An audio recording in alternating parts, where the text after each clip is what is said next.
All right, Alexander, we have the resignation of Scotland's First Minister, Nicola Sturgeon.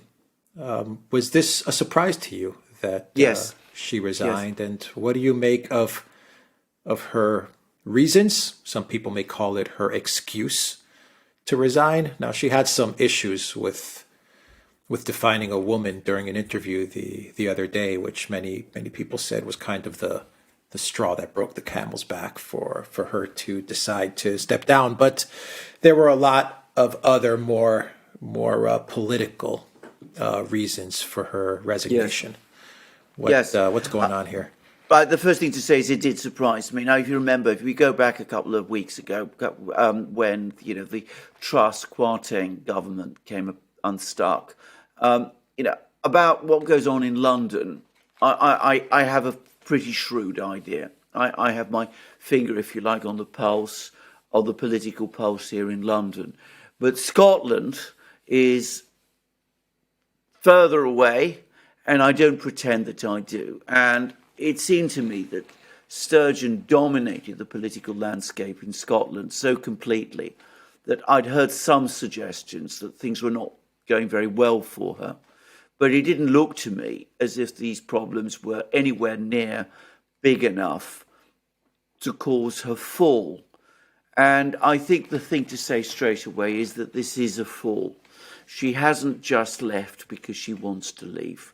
I mean, if she'd wanted to leave, if she left at a time of her own choosing, she would certainly have chosen a much better time than this. The explanation she gave for her decision to go are not actually explanations. I mean, they're not really reasons. I mean, they are exactly what you said. They are excuses. So clearly, she lost control or sensed that she is losing control of the situation in Scotland. And that is a very interesting fact because we have seen an accumulation of problems that have been working, obviously, against her.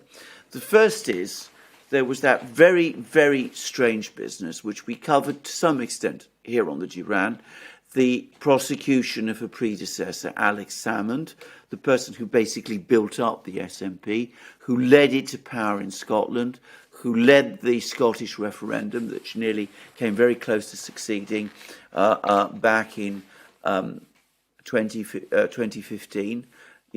This was in some ways a much more, I'd say, successful political operator than Sturgeon herself. Anyway, there was a trial. Salmond was accused of sexual harassment of various women in his close circle. He was acquitted. There were allegations, notably from Craig Murray, that this was a political prosecution and that the whole thing was set up. Murray himself was then prosecuted. I was very disturbed about the way that prosecution was conducted. He was eventually convicted, sent to prison.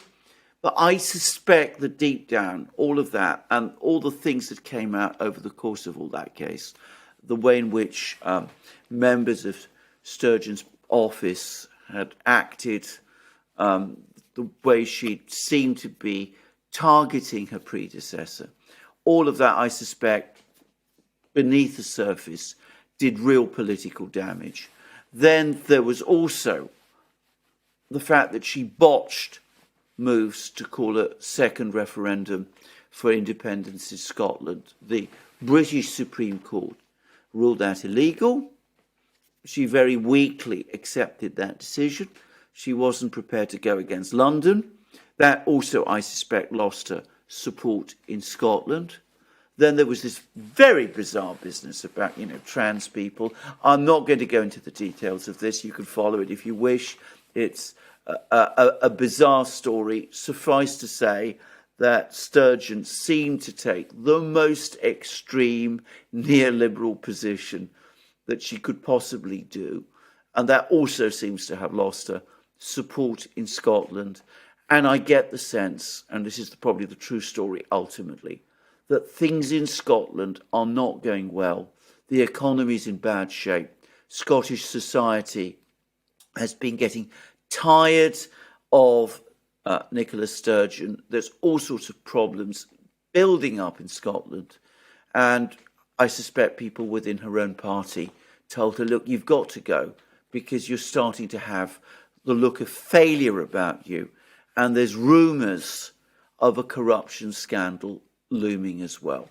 So I personally think, coming back to something you've been saying many times, I think what's brought her down is the Zelensky curse. She was a supporter of Zelensky. She's seen the effect of the war. It's causing problems in Scotland. The economy is sagging instead of booming. There's all these other problems which, if the economy had been buoyant, would probably have been manageable. But all of them together, taken together, have created this sense of malaise, and her own party, the people at the top of her own party, have told her to go. Yeah, when they resign like that, it's always, at the end of the day, it always has something to do with the economic situation, and then there's always some sort of scandal or corruption kind of sprinkled on top.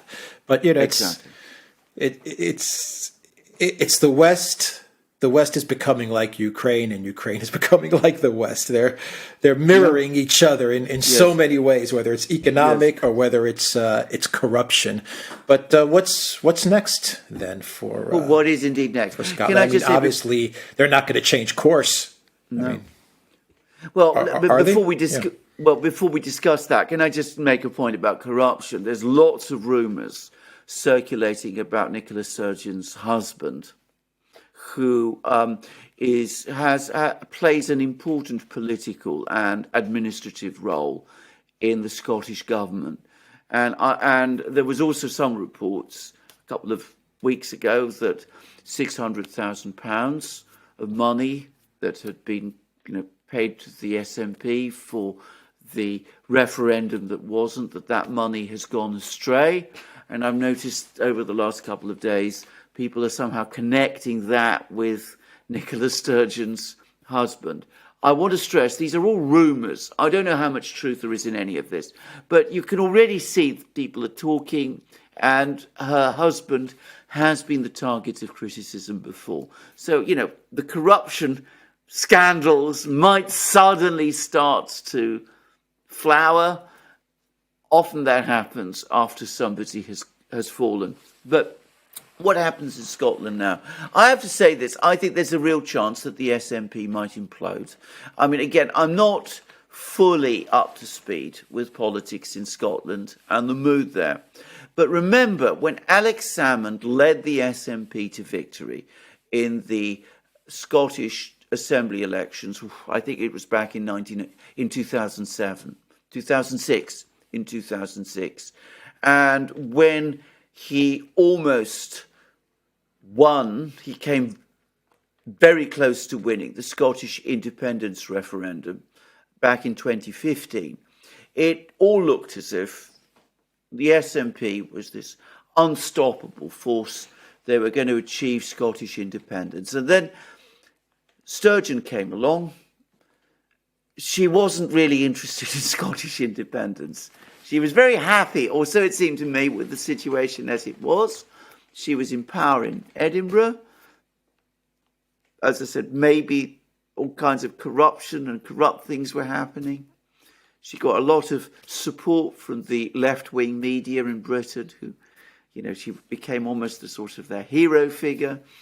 And things stagnated in Scotland, and the economy started to go wrong, and she overcommitted to Zelensky, not a particularly popular line of policy in Scotland, where feeling towards Russia, by the way, is different from what it is in England. So anyway, all of that happened, and I think that there's probably a lot of people in Scotland who look at the SNP, and they're looking at no longer, the insurgent party that they were backing a few years ago, but a stale, corrupt establishment party. It hasn't governed that well recently. Its leader has looked out of touch and also manipulative, and the way she went after her predecessor was pretty ugly as well. So I could quite easily imagine an implosion of the SNP in Scotland. And the big question is who benefits? Well, it could be the Labour Party or the Conservative Party. You know, they're both still there. But, you know, it's an uncertain picture. And another problem the SNP has is that they don't seem to have a clear leader to take Sturgeon's place. So, you know, I can see this whole thing falling apart fairly fast, at least in the short term. How does this affect Sunak? Or does Well, it? this is Or this what's is a very good what's his question. government saying as they're looking at this? Yeah. I don't think it helps him at all.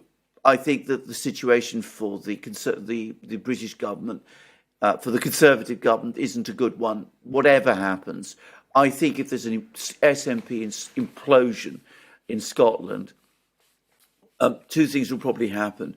You start to see what's left of the SNP become more radicalised.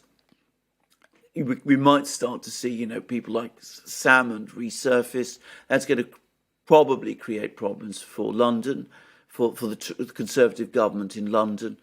But you could also perhaps start to see the Labour Party regain some of the lost ground, some of the ground it lost in Scotland. And that I don't see that this benefits Sunak in the long term. He's got lots of problems in London as well. All right. And any other final thoughts on the story? What happens to Sturgeon? Where does she go now? I mean, that's a very she just good resigns question. and Yeah, I know, because again, are we going to see her as head of the IMF or World Bank or something like that? It could be. But can I just say something about this? Because that's another reason for feeling that she was pushed rather than that she left by herself, because you would have thought that if she really did want to leave by herself, she'd have had something sorted out to fall back on. And for the moment, it seems that she hasn't. And for the moment, the word in London is that they won't support her for any big international post. So what does happen to her? That's a very good question. You know, people like that don't just retire. We'll just have to wait and see. But perhaps a better way of looking at this is we've seen the malaise in London. We saw, you know, Johnson crashing, Trust crashing. Sunak isn't doing well. There's increasing talk in London of bringing back Johnson.